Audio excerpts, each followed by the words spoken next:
Hello दोस्तों, स्वागत है आपका स्पार्क कोचिंग सेंटर में। तो गाइस, आज की हम वीडियो में पढ़ने वाले हैं क्लास 11th की ज्योग्राफी। सेशन रहेगा आपका 2025 से 26। ठीक है, इसमें आपकी दो बुकें हैं, बुक फर्स्ट और बुक सेकंड। बुक फर्स्ट का नाम है भौतिक भूगोल के मूल सिद्धांत और बुक सेकंड जो है उसका नाम है भारत भौतिक पर्यावरण। ठीक है, तो जो फर्स्ट बुक है उसमें आपके टोटल 15 चैप्टर्स हैं और जो सेकंड बुक है उसमें टोटल 6 चैप्टर है। तो मैं आपको बता दूं, पहले और भी ज्यादा चैप्टर्स थे इसमें, लेकिन अब काट दिया गया है चैप्टर्स को, तो बहुत कम है और बहुत अच्छी तरीके से आप इसको प्रिपेयर कर सकते हैं और अच्छे मार्क्स गेन कर सकते हैं। आइए स्टार्ट करते हैं वीडियो को। मैं आपको बता दूं, यहाँ पर हम ज्योग्राफी के साथ साथ Hindi, political science, history, physical education, English और इकोनॉमिक्स, सोशियोलॉजी इत्यादि सारे सब्जेक्ट्स के फ्री में नोट्स प्रोवाइड करवा रहे हैं, जिसमें से ऑलमोस्ट पेपर में सारे क्वेश्चन पूछे जाते हैं। तो आप इजीली यहां से प्रिपरेशन करके 80 to 90% नंबर इजीली अपने पेपर में ला सकते हैं। तो आइए स्टार्ट करते हैं वीडियो को। देखिए, पहला क्वेश्चन है, पहला चैप्टर है भूगोल एक विषय के रूप में। हम यहाँ पर ये जानेंगे कि भूगोल को हम पढ़ते क्यों है, एक विषय के रूप में हम जस्ट जानेंगे भूगोल को। ठीक है, दिखा रखा है पृथ्वी की उत्पत्ति एवं विकास। जो पृथ्वी है उसकी उत्पत्ति कैसे हुई है और पृथ्वी का जो विकास है वो कैसे हुआ है, ये हम यहाँ पर पढ़ेंगे। आगे देखिए, चैप्टर नंबर 3 है पृथ्वी की आंतरिक संरचना। जो पृथ्वी की आंतरिक संरचना है वो कैसी है, ये हम यहाँ पर जानेंगे। चौथा दिखा रखा है महासागरों एवं महाद्वीपों का वितरण। जो महासागर हैं और जो महाद्वीप हैं उनका वितरण किस तरीके से हो रखा है, वो किस तरीके से फैले हुए हैं, ये हम यहाँ पर जानेंगे। आगे दिखा रखा है भू आकृतिक प्रक्रियाएं। जो भू आकृतिक प्रक्रियाएं हैं उनके बारे में हम यहाँ पर डीपली पढ़ेंगे। नेक्स्ट दिखा रखा है छठा चैप्टर भू आकृतियां तथा उनका विकास। जो भू आकृतियां है उनका विकास किस तरीके से हुआ है, ये यहाँ पर हम पढ़ेंगे छठे चैप्टर में। आगे दिखा रखा है सातवां चैप्टर वायुमंडल का संगठन तथा संरचना। जो वायुमंडल है उसका संगठन तथा संरचना क्या है, ये हम यहाँ पर जानेंगे। आगे दिखा रखा है आठवां आपका सौर विकिरण, ऊष्मा संतुलन तथा तापमान। ठीक है, ये आपका आठवां चैप्टर है। देखिए, नौवां चैप्टर ना यहाँ पर है आपका। ठीक है, नौवां चैप्टर यहाँ पर, वो थोड़ा सा मिस्टेक हो गया था इसलिए ऊपर नीचे हो गया। ठीक है, पहला नौवां चैप्टर देख लेते हैं।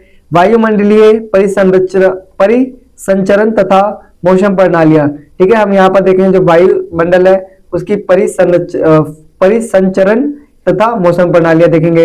आगे दिखा रखा है 10वां वायुमंडल में जल। ठीक है, हम यहाँ पर पढ़ेंगे जो वायुमंडल में जल है उसके बारे में। नेक्स्ट दिखा रखा है विश्व की जलवायु एवं जलवायु परिवर्तन। जो विश्व है उसकी जो जलवायु है, ठीक है, पूरे विश्व की वो कैसी है, जैसे भारत की सारी जलवायु है। ठीक है, तो क्या सभी जगह ऐसा ही है? नो, सभी जगह ऐसा नहीं है। ठीक है, कई जगह तो ऐसा है कि मतलब पूरे दिन धूप नहीं उगती, ऐसा भी है। ठीक है, तो जलवायु परिवर्तन किस तरीके से जो जलवायु है उसका परिवर्तन हो रहा है। 12वां दिखा रखा है महासागरीय जल। ठीक है, क्या दिखा रखा है? महासागरीय जल। आगे देखिए दिखा रखा है महासागरीय जल संचलन। ठीक है, महासागरीय जल संचलन। ठीक है, जल संचलन। नेक्स्ट है 14 चैप्टर जैव विविधता एवं संरक्षण। देखिए, जैव विविधता बहुत जरूरी है और एवं उसका संरक्षण भी, क्योंकि बिना जैव विविधता के हम इस धरती पर जीवित नहीं रह सकते। और संरक्षण भी बहुत ज्यादा जरूरी, बचाव भी बहुत ज्यादा जरूरी है। ठीक है, जीवों में जो विविधता है उसकी। फिर शब्दावली हम पढ़ेंगे यहाँ पर। ठीक है, तो टोटल आपके शब्दावली को मिला के 15 चैप्टर्स होते हैं। और मैं बता दूं, अगर आप इन चैप्टर्स को अच्छी तरीके से यहाँ से पढ़ेंगे तो कहीं ना कहीं आप इजीली चीजों को समझ पाएंगे और पेपर में इजीली लिख पाएंगे। आगे देखते हैं। नेक्स्ट है बुक सेकंड भारत भौतिक पर्यावरण।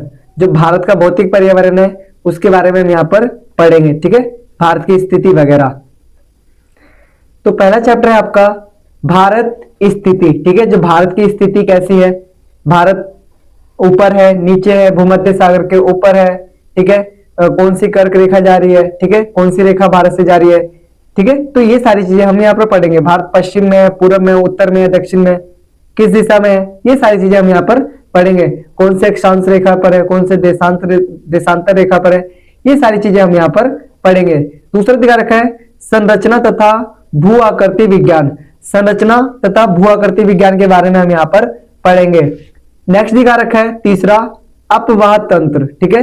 हम तीसरा क्या पढ़ेंगे इसमें, अपवाह तंत्र, ठीक है। यहाँ पर नदियों के बारे में बहुत अच्छे से डीपली जानकारी मिलेगी, ठीक है। चौथा दिखा रखा है जलवायु, ठीक है, जलवायु के बारे में पढ़ेंगे यानी कि क्लाइमेट, ठीक है, इस चीज के बारे में यहाँ पर आप पढ़ेंगे। पांचवा दिखा रखा है प्राकृतिक वनस्पति, ठीक है, क्या दिखा रखा है, प्राकृतिक वनस्पति। ये सारी चीजें हम यहाँ पर डीपली जानेंगे।